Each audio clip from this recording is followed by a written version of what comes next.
그것을 네게 주리라. 이에 아브라함이 장막으로 옮겨 헤브론에 있는 마므레 숲으로 이르러 거주하며 거기서 여호와를 위하여 제단을 쌓았더라. 아멘.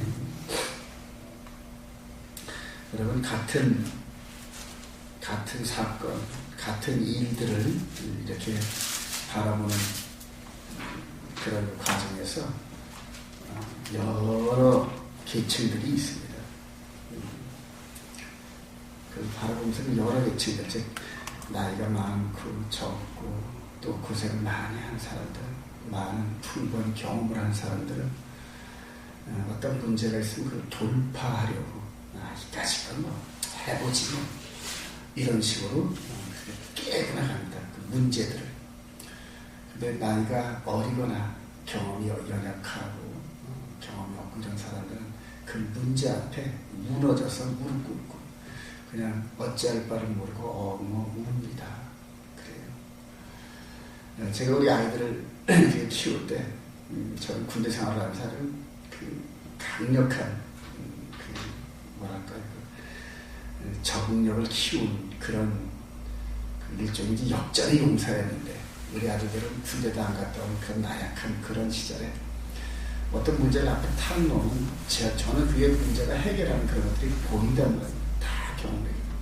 우리 아들들은 그거를 경험해보지 못해서 그냥 못해요 이런 소리를 그럴 때마다 저한테 혼이 났습니다. 못한다는 소리를 입에 내기만 하면 해보자. 그리고 같이 하는 거예요. 같이 땅을 파고 같이 이렇게 하다 보면 되거든. 그렇게 해서 몇 번 그렇게 경험하고 그렇게 야단을 치고 나니까 그 다음부터 제 앞에서 못한다 소리를 안 합니다.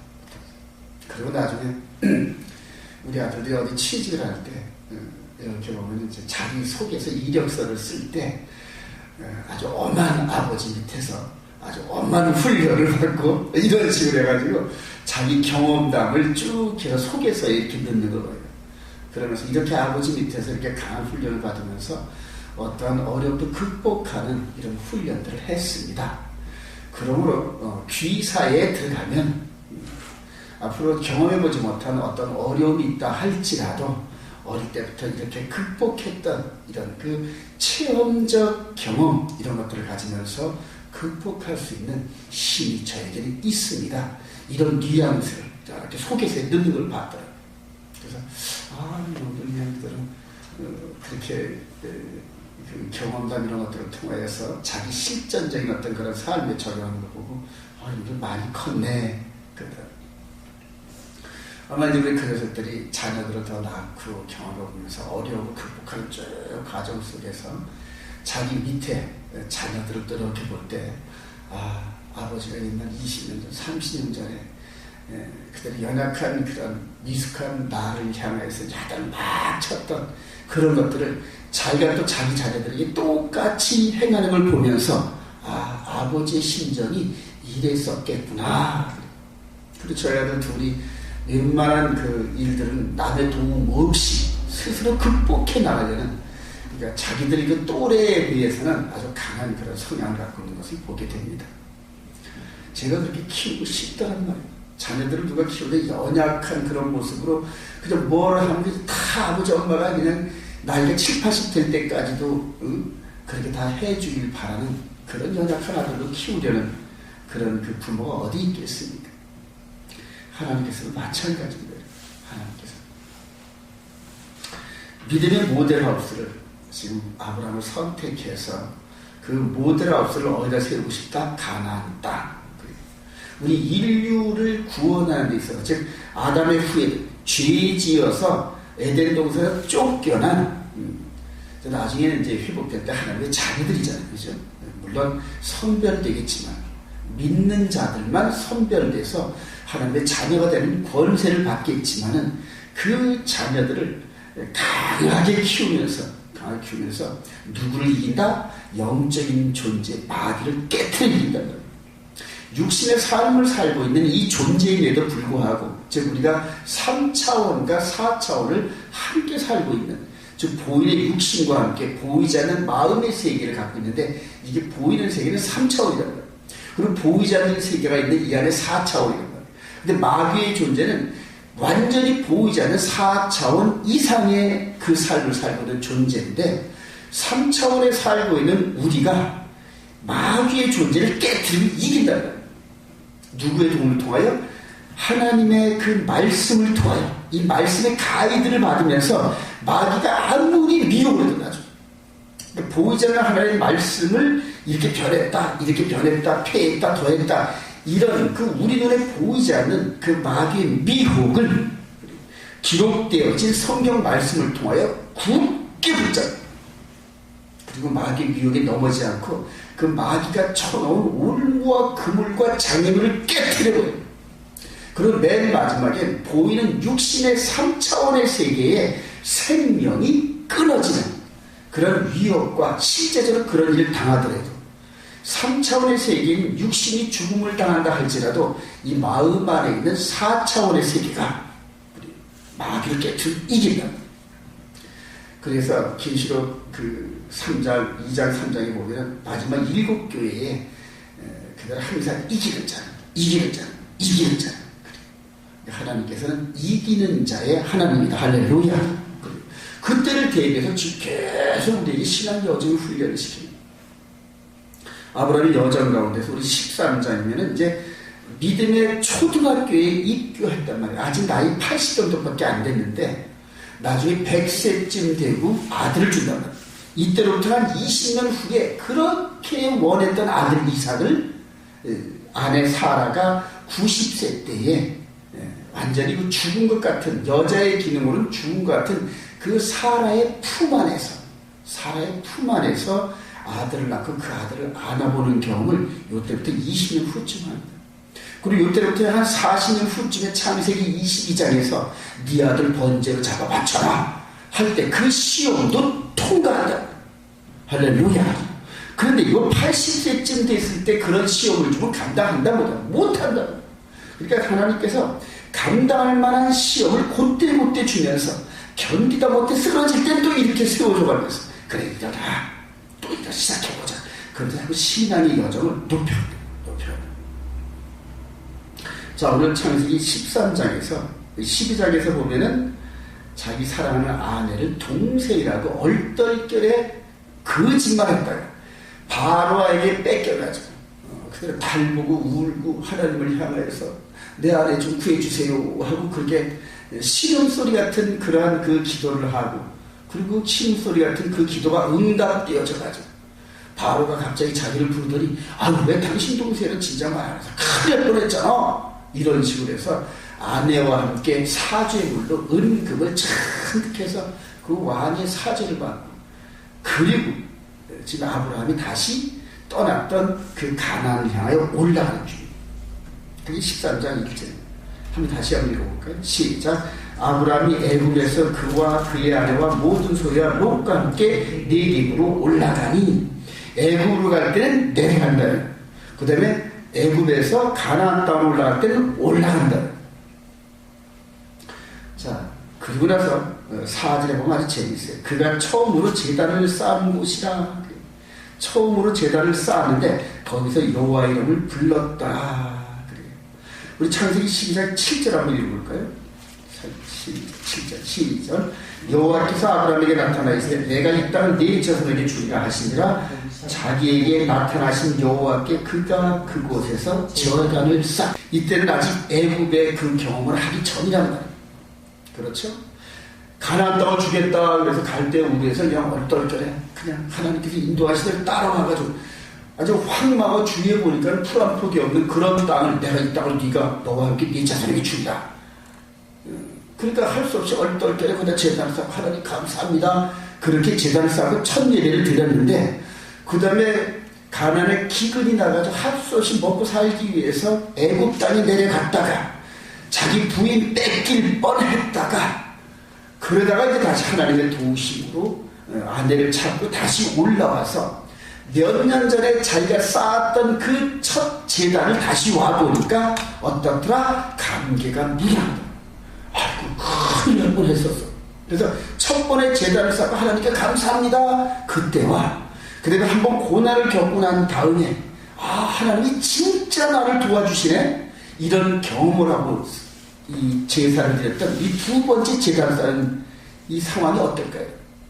아까 우리가 찬송했죠. 괴로움 당한 후에 평안이 오고, 고생한 끝에 낙이 오고, 죽음 이후에 영생이 있고. 이것을 지금 이 아브라함은 실제적으로 치러버려요. 실제. 이해가 되시면 아멘.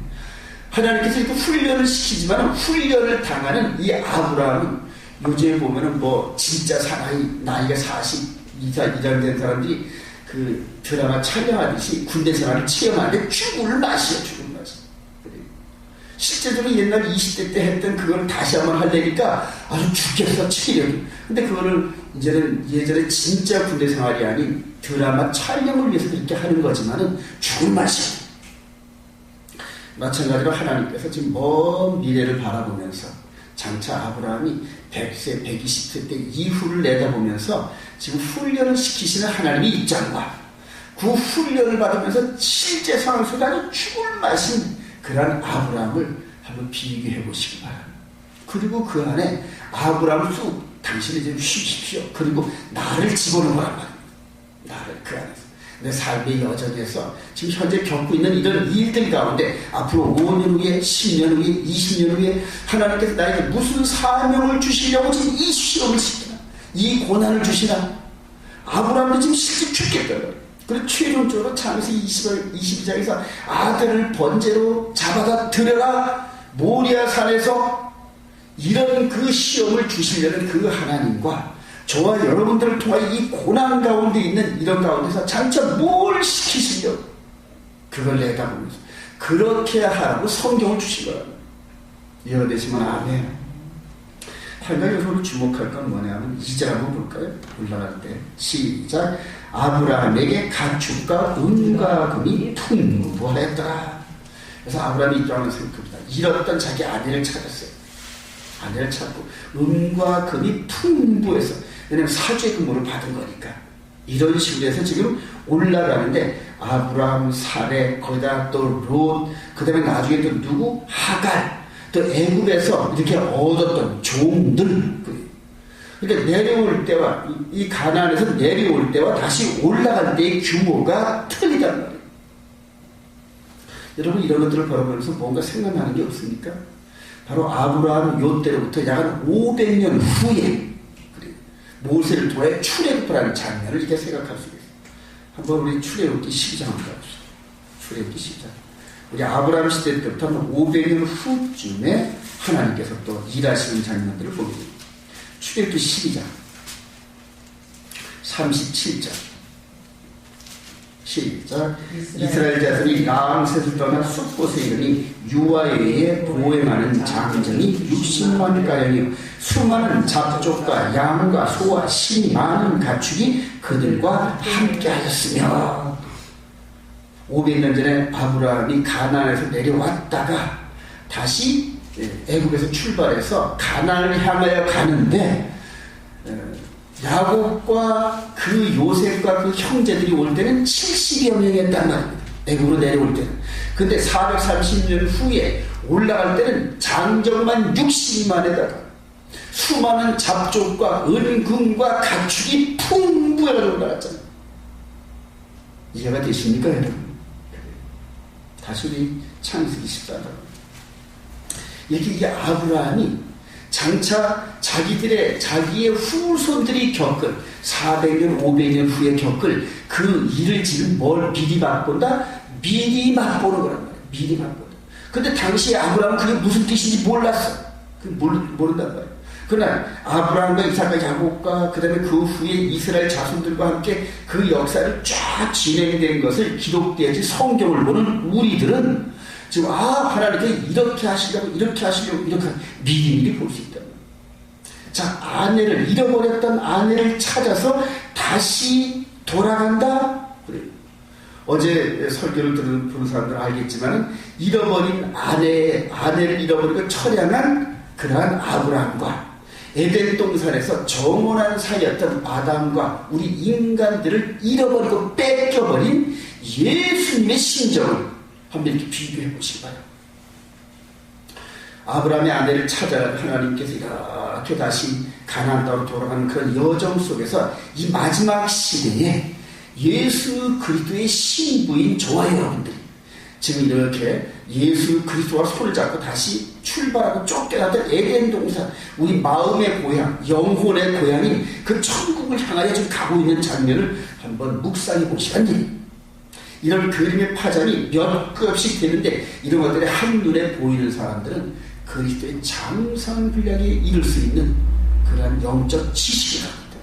그냥 아브라함 보면서 육신적으로 아이고 힘들었겠네 이런 식으로 요 단편적인 그런 그림만 보는 사람, 아브라함을 통하여 예수 그리스도의 그 아내를 찾고 그 다음에 맨 마지막에 이 시대에 지금 우리가 예수 그리스도와 함께 고향으로 돌아가는 에덴 동산으로 돌아가는, 그러니까 아브라함이 애굽에서 가나안 땅으로 돌아가고 그 후에 500년 후에 이 출애굽하라는 모세를 통해 출애굽 이스라엘 백성들이 보이고 그 다음에 예수 그리스도로 말미암아 수많은 영원한 구원을 얻은 자들이 다시 우리들의 마음의 고향인 이 에덴 동산으로 돌아가는 장면이 크로즈업돼서 보이는 사람들만이 이 영적인 고난을 이겨낼 수 있다.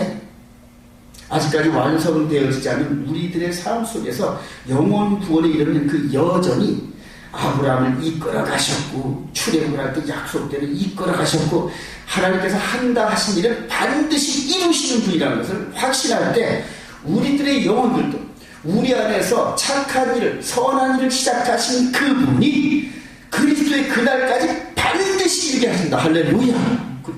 그리스도의 그날이 어디다? 예수 재림하시는 날. 예수 재림하는 날과 현재 우리의 삶은 많은 기간이 어떤 날이 있을지 모르지만 그 안에 이 마귀가 얼마나 우리를 협박하고 방해할지 모르지만 인내하면서 우리 주님 재림하신 공중 재림하시는 그날에 우리를 반드시 공중으로 이끌어 가실 것을 확신하면서 견뎌내는 사람들. 할렐루야. 그게 바로 저와 여러분들. 이런 식으로 해서 이렇게 올라가는 그런 과정에서 한번 우리가 창세기 16장을 볼까요? 이후에 아브라함의 이 경험, 이거를 어떻게 이용하시는지 창세기 15장 13절 한번 보십니다. 이제 이때부터 약 한 5년 정도 후에 이게 이런 상황이 나타나요. 이 경험을 하고 난 다음에 여호와께서 시작. 여호와께서 아브라함에게 이르시되 너는 반드시 알라 네 자손이 이방에서 개기되어 그들을 섬기겠고 그들은 400년 동안 네 자손을 괴롭히니 그들이 섬기는 나라를 내가 징벌할지니 그 후에 네 자손이 큰 재물을 이끌고 나오리라. 너는 장수하다가 평안히 조상에게 돌아가 장수될 것이요 네 자손은 4대 만에 이 땅으로 돌아오리니 이는 아모리 족속의 죄악이 아직 가득 차지 아니함이라 하시더니, 이렇게 언약식을 할 때 하나님께서 말씀하셨는데 아브라함이 여기에서 번개처럼 스치는 자기 경험이 있었을까요? 없었을까요? 애굽에 내려갔다가 올라왔던 경험을 한 아브라함이란 말이에요. 그리고 그 여정 그대로 큰 범위 내에서 아직 자식이 낳지도 않았는데 내 자손들이 4대 만에 타향에서 객이 되어 있다가 내가 그들을 붙잡고 있는 그 왕을 징계해서 다시 이끌어 들이니, 이게 누구 경험? 아브라함의 경험이죠. 바로 바로왕이 자기 안에 납치해가지고 있다가 그렇게 첫날 밤을 지낼 뻔했는데 하나님께서 바로의 집안에 재앙을 내리셨다. 이것들이 지금 아브라함의 경험에 생생하잖아. 근데 생생한 그 경험을 장차 미래에 있을 그러한 그 예언적 계시를 주니까 이 말씀을 들은 아브라함은 뭔 말인지 깨달았다. 이해가 되시면 아멘. 깨달은 그것을 누구에게 전했다? 장차 태어날 이삭에게 주고, 그리고 이 이삭의 아들 두 아들 야곱과 에서 쌍둥이 그 녀석들이 15살 될 때까지 아브라함이 이렇게, 아브라함이 160세 때 이 야곱과 에서가 태어났는데 15년 동안 손주들을 데리고 양쪽에 손을 잡고 전부 다니면서 노후를 보냈는데 15년 동안 야곱과 에서에게 무슨 얘기 해줬을까요? 바로 자기가 경험했던 그 일들과 함께 하나님께서 장차 하신 그 일들을 계속 손주들에게 얘기했다. 그리고 그 말을 들었던 이 야곱은 누구에게? 12 아들들에게 요셉이 그 얘기를 들었단 말이에요. 그 나중에 요셉의 말미에 후손들을 불러다 놓고 나는 죽으나 110세 때 유언할 때에 나는 지금 여기서 죽으나 장차 반드시 하나님께서 너희들을 이 애굽 땅에서 불러내서 가나안 땅에 데려가신다. 그때 내 뼈골도 내 유골도 반드시 데리고 나가야 된다. 약속 약속 약속. 이렇게 해서 자기 인생을 마감했단 말이에요. 여러분, 그래서 이스라엘 민족은 예언의 민족이에요. 예언의 민족. 근데 예언을 뭐 어디 전쟁처럼 이렇게 하는 그런 예언이 아니라 앞에서 행했던 그 일들을 모델하우스 삼아서 반드시 그걸 기준으로 해서 반드시 예언을 한다. 지금 이 시대의 목사들이 예언이니 뭐니 이런 막 그런 걸 하는데 말씀에 기초되지 않은 예언은 전부 거짓말. 하나님께서 이렇게 믿음의 선진들을 통해 경험했던 그 일들을 증폭시켜가지고 그렇게 우리들에게 주시는데 계시록도 그런 식으로 해석합니다. 말씀을 정리합니다. 사랑하시는 여러분, 아브라함이 신앙 여정에 그렇게 쫙 경험을 시켰던 것처럼 저와 여러분들도 그리스도 예수 안에서 일거수일투족 누구를 만나게 한다든가 우는 일이 생긴다든가 싸우는 일이 생긴다든가 이런 일들이 전부 다 예사로운 일들이 아니란 거예요. 나라는 새 참새 한 마리가 떨어지는 것도 하나님께서 주관하시는 하물며 하나님의 자녀인 저와 여러분들이 이 세상을 살아가면서 희노애락이 있는데 그런 일들이 어찌 허망된 일이겠냐. 반드시 저와 여러분들이 결정적인 순간에 하나님의 일을 감당할 때 필요한 일들을 미리미리 경험케 하시고 그리고 계획하게 하신단 말이에요. 여러분들이 경험했던 그 일들이 반드시 복음을 증거하는데 필요한 요소들이란 말이에요. 할렐루야. 그래요. 경험을 잔뜩 하면서 역전의 용사가 된 사람, 맨날 이 경험도 없이 고생도 없이 나약한 모습으로 있는 그런 사람들 중에 누구를 쓰시겠습니까? 오늘 이렇게 주어지는 고난, 어려움 이런 것들을 먼 미래를 가면서 극복하시면서 이 시대에 쓰임받는 저와 여러분 되시길 주님의 이름으로 축원드립니다.